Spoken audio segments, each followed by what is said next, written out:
Si tu découvres totalement l'univers des banques en ligne et que tu ne sais pas vraiment comment ça se passe, que tu es curieux ou même que tu es sceptique et que tu ne comprends pas comment autant d'argent peuvent être distribués par les banques en ligne, tu es exactement au bon endroit et je vais répondre à tout ça. Juste avant, il y a un petit jingle, je te conseille de t'abonner pour me soutenir et moi je réponds à ta question.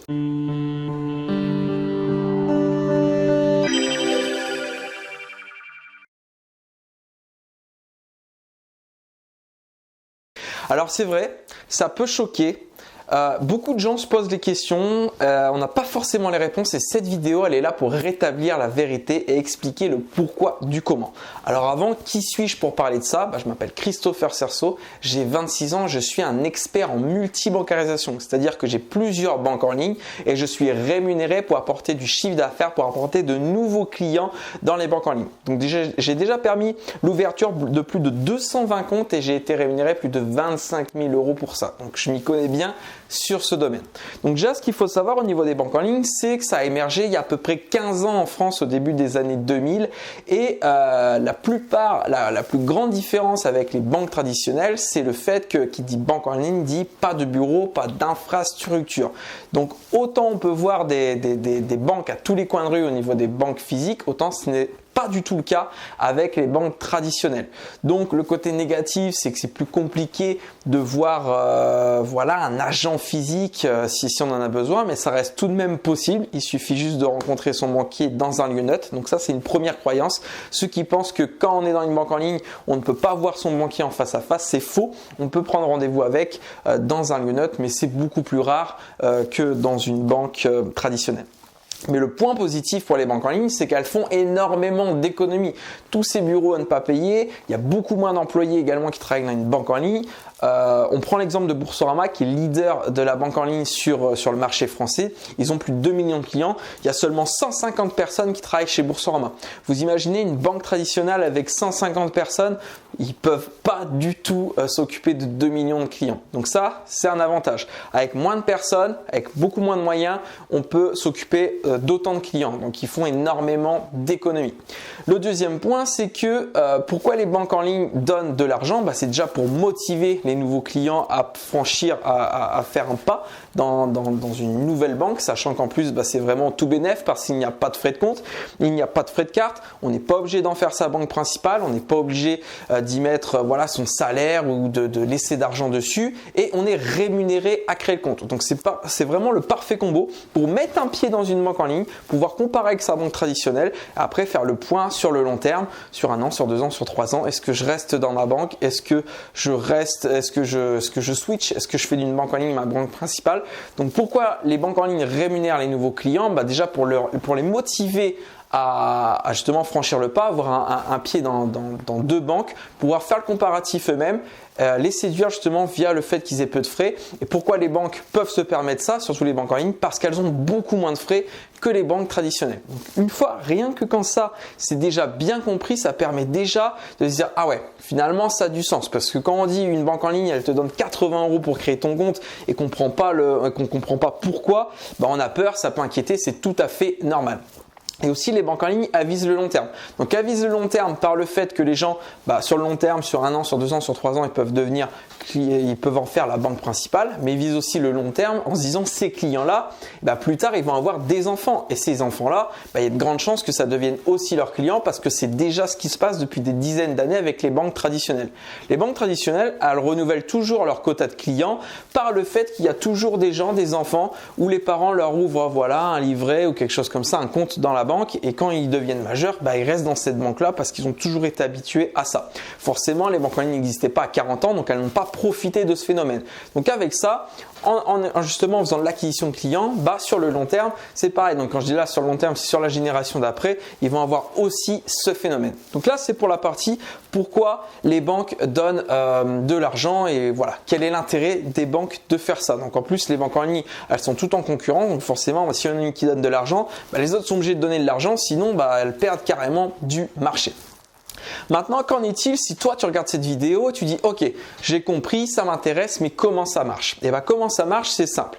L'idée c'est que tu es un parrain. Pourquoi? Parce que quand tu vas ouvrir ton compte, quoi qu'il arrive, tu vas être rémunéré pour ça. Mais si tu es un parrain, c'est-à-dire quelqu'un qui t'envoie son invitation de parrainage, non seulement tu vas gagner exactement la même chose, mais tu vas permettre à quelqu'un d'être aussi rémunéré. Donc il y aura 2 personnes qui seront rémunérées en cas d'ouverture de compte. Donc ça c'est la bonne chose. Et en contrepartie, ce parrain-là, ce qui va se passer, c'est que il va t'aider à créer ton compte et surtout il va t'aider à ce que tu ne fasses aucune faute. Parce que voilà, vu que c'est ça aussi avec les banques en ligne, il faut être très autonome parce que voilà, il y a moins d'employés qui gèrent ça, donc c'est important d'être autonome. Et si tu fais la moindre petite erreur, ça peut te coûter de l'argent. J'en ai fait l'expérience. Il y a une case que j'ai cochée, j'ai coché celle de droite au lieu de celle de gauche. Ça m'a coûté 80 €. Donc si j'avais eu un bon parrain, si j'avais eu un parrain tout court, ça m'aurait évité justement de faire ce genre de petite erreur. Donc un parrain, c'est quelqu'un qui a déjà de l'expérience, qui a déjà créé un compte, donc il sait comment faire pour créer un compte dans les meilleures conditions. Donc c'est important d'avoir un parrain. Donc si quelqu'un t'a transmis cette vidéo, n'hésite pas à retourner vers lui pour qu'il te donne davantage de détails suivant les banques dans lesquelles il est. Mais si tu n'as pas du tout de parrain, que tu es tombé sur cette vidéo par hasard, à ce moment-là, tu peux prendre contact avec moi. Donc forcément, je ne suis pas en direct, mais directement sous la description, en fait, tu as le lien de mon agenda en ligne. Tu réserves une date, on voit ça pendant une vingtaine de minutes. Tu m'expliques ta situation et je vois si je peux t'aider justement à devenir client dans une banque en ligne. Mais sinon, au niveau des étapes, comment ça se passe? Donc, si le parrain t'envoie son lien de parrainage, donc tu cliques dessus et tu crées ton compte. Donc, créer son compte, ça prend 10 minutes. Donc, pareil, je vais un petit peu faire la chasse aux idées reçues. J'entends un petit peu de tout au niveau de l'inscription. Donc, en fait, c'est simple. Il y a un dépôt à faire pour créer son compte. Donc, c'est un dépôt entre 10 et 300 €. Donc, souvent, les gens, s'ils n'ont pas l'argent le jour même, ils ne veulent pas le faire. Sauf que ce dépôt, on ne va jamais te demander de le faire le premier jour. Ça sera une fois que tous tes papiers ont été validés. Donc, la première étape, je me suis un petit peu vendu. La première étape, c'est de rentrer toutes tes coordonnées, donc ton prénom, ton nom, ton adresse, où tu habites, etc. La deuxième étape, c'est d'envoyer une liste de justificatifs. Donc, généralement, c'est à peu près toutes les mêmes suivant les banques. Donc, c'est ta carte d'identité recto verso, un RIB à ton nom et à ton adresse, un justificatif de domicile de moins de 3 mois, tes 2 derniers bulletins de salaire si tu es salarié, ton dernier avis d'imposition, peu importe que tu aies payé ou non des impôts, et ta signature sur une lettre manuscrite. Après, il peut y avoir un deuxième justificatif d'identité qui est demandé parmi ton passeport, un permis de conduire, etc. Donc au niveau des papiers, c'est très important que ta carte d'identité soit à jour. Il y a beaucoup de gens, ils sont contents, ils créent leur compte et au moment où ils font les papiers, ils se rendent compte que mince, ma carte d'identité elle est périmée depuis 1 an. Oui, mais on m'a dit qu'elle était encore valable 5 ans. C'est peut-être vrai pour l'administration, mais c'est pas vrai pour les banques. Si on est en 2020 et que ta carte d'identité est périmée depuis 2019, la banque elle en voudra pas. Donc c'est hyper important d'avoir tes papiers à jour et c'est souvent l'occasion justement d'aller refaire ces papiers. Après, il y a quelques exceptions. Donc, si tu es retraité, forcément tes bulletins de retraite. Si tu es étudiant, ta carte étudiante ou un certificat de scolarité. Mais là, c'est vraiment du cas par cas. Mais voilà, grosso modo, pour les papiers. Donc, tous ces papiers-là, c'est envoyé simplement par mail. Donc, j'entends souvent, oui, mais moi, j'ai pas envie d'envoyer mon dossier par courrier. Ce n'est uniquement par mail. Il n'y a même pas besoin d'avoir d'imprimante ou de scanneuse. Il suffit que tu aies un téléphone à peu près correct. Du moment que tu as un iPhone 6 ou plus, voilà, il n'y a pas besoin d'avoir le dernier téléphone à 1000 €. Du moment que tu as un appareil photo, enfin un téléphone qui prend des belles photos, ça suffit amplement à ce que tu puisses les envoyer directement. Donc pareil, tu peux faire les inscriptions sur téléphone ou sur un PC. Je sais par expérience que ça bug plutôt pas mal sur les téléphones, donc je te recommande vivement d'utiliser un PC. Donc une fois, on reprend les étapes, tu reçois ton lien de parrainage, tu remplis tes coordonnées, tu envoies les justificatifs demandés. Quelques jours après, ils vont vérifier ta liste des justificatifs. Si tout est OK, là ils te donnent ton RIB. Donc en fait, ton RIB de ta nouvelle banque, il va falloir que tu fasses un virement toi-même. Donc encore une fois, c'est totalement gratuit de créer un compte dans une banque en ligne, mais c'est vrai que parfois même tout le temps, on demande un dépôt. Donc entre 10 et 300 € suivant la banque en ligne dans laquelle tu deviens client. Et c'est simplement un virement à toi-même que tu te fais. Donc tu vas pouvoir récupérer dès l'instant où ton compte en ligne va être ouvert. Donc voilà pour ça. Et une fois que tu as fait ton virement, quelques jours après, tu reçois ton identifiant, ton mot de passe par courrier suivant la banque.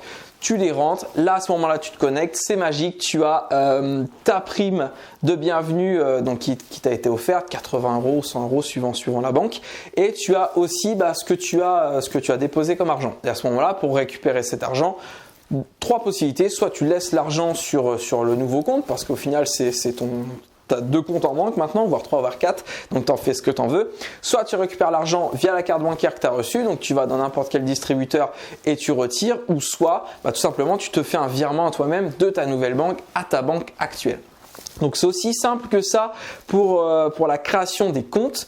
Donc ça c'est pour la partie devenir client. Et après si tu veux devenir parrain, qu'en est-il? Une fois que tous tes comptes sont créés, tu peux parrainer. Voilà, dès l'instant où ton compte il est fait jusqu'au bout, tu peux aussi parrainer. Donc tu as des quotas annuels ou mensuels suivant les banques, mais tu as de quoi faire quand même gagner pas mal de centaines d'euros, sachant que c'est minimum 100 € que tu gagnes en tant que parrain quand tu recommandes une nouvelle personne. Donc ça peut aller très très vite, sachant que dans l'entourage il peut y avoir ta compagne, ton compagnon, tes parents ou tes enfants suivant l'âge que tu as. Donc il y a vraiment de quoi faire avec ton marché chaud, mais après tu peux aussi y arriver avec ton marché froid.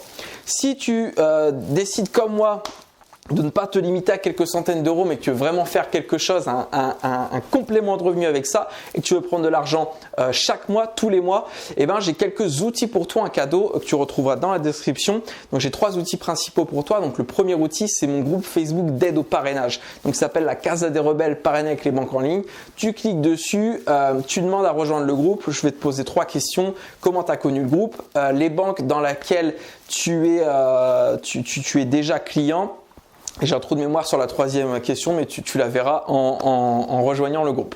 Le deuxième outil que j'ai pour toi, c'est une conférence offerte. Donc, en fait, j'ai créé une formation de plus d'1 heure où je rentre en détail. Là, on est sur YouTube, j'ai quelques minutes, donc voilà, j'ai pas envie de te casser l'esprit avec ça. Mais cette conférence, elle est faite pour les gens qui ont déjà leur compte dans les banques en ligne et qui souhaitent aller plus loin, faire minimum 500 € par mois avec les banques en ligne. C'est ce que je fais quasiment chaque semaine, mais j'apprends à te le faire par mois, pour y aller de manière très tranquille. Donc cette conférence, pareil, tu cliques dessus, tu laisses ton mail et tu accéderas à la conférence. Et le troisième outil, c'est le fait de t'abonner au Club des Rebelles. Donc en fait, tous les soirs à 17 h, j'envoie un mail à ceux qui sont abonnés où j'essaye de les former sur un point précis, donc que ce soit pour prospecter, pour savoir quoi répondre, pour développer son audience, pour acquérir du marché froid, avoir l'acquisition de trafic sur Facebook, sur Instagram et autres. Enfin bref, un tas de conseils au niveau des banques en ligne. Donc c'est un des seuls, je crois que ça n'existe nulle part ailleurs en France. Donc voilà, chaque soir à 17 h, tu retrouves ça dans ta boîte mail. Donc si tu veux accéder à ça, tu n'as qu'à simplement cliquer sur le lien dans la description et voilà, en renseignant ton mail, tu auras accès à tout ça. Donc voilà pour la fin de cette vidéo. J'espère que ça t'a plu. J'espère que cette vidéo t'a apporté beaucoup de valeur, qu'au niveau des banques en ligne, c'est beaucoup plus concret pour toi, que ça t'a donné envie. Donc n'hésite pas, encore une fois, si tu veux me contacter, tu peux directement via le lien dans la description prendre rendez-vous avec moi dans mon agenda en ligne et je pourrai répondre à tes questions si besoin est. En attendant, n'hésite pas également à t'abonner à la chaîne YouTube. Je ressortirai très prochainement d'autres vidéos. Donc voilà, c'est tout pour moi. Jeune rebelle, je te dis à très vite.